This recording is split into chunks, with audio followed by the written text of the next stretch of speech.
The Chosen Season 5 is finally here and fans are excited to see what happens next. But before you jump into episode 1, there are a few things you should know that will help you understand the story better.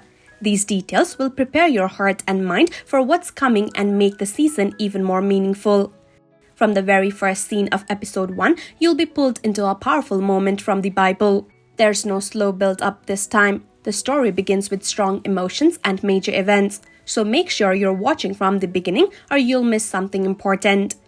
Many scenes in this season are tied to one key idea: Jesus' arrival in Jerusalem, the reactions of the people, and what happens at the temple. If you're familiar with the Bible stories, you'll notice how everything connects. If not, don't worry, just reading a few key scriptures will help a lot.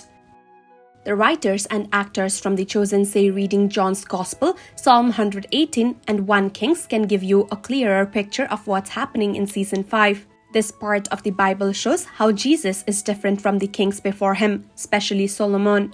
Where Solomon's rule led to trouble, Jesus brought hope and a new beginning. Psalm 118, for example, talks about the stone that builders rejected became the cornerstone, a symbol that fits Jesus perfectly. It also includes the phrase, "Blessed is he who comes in the name of the Lord," which people shout when Jesus rides into Jerusalem. One object in this season stands out: a special bridle for a donkey, believed to have belonged to King David. This is the same item Jesus uses when he enters Jerusalem.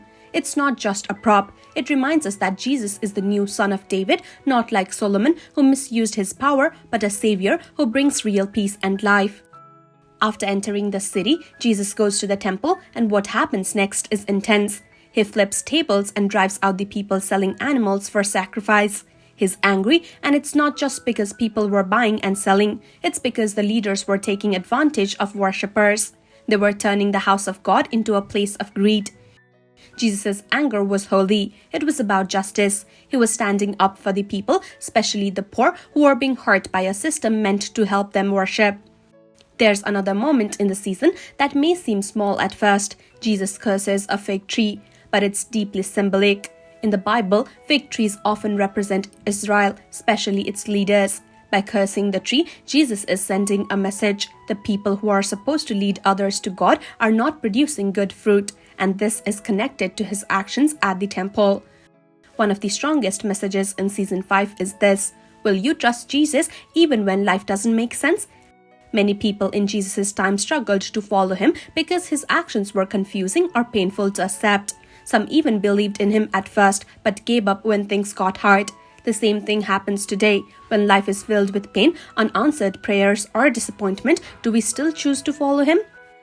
The season challenges all of us to keep our eyes on Jesus even when things are uncertain, a message echoed in Psalm 34:5, which says, "Those who look to him are radiant, their faces shall never be ashamed."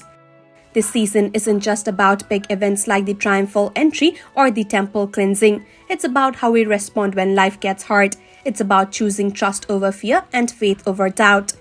The stories are emotional, deep, and very human. They remind us that even those who betrayed Jesus or didn't believe were once just people trying to do what they thought was right. We're not so different from them.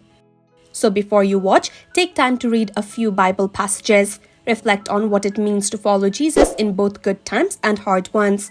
Season 5 is not just a show, it's a reminder of who Jesus is and what it means to walk with him.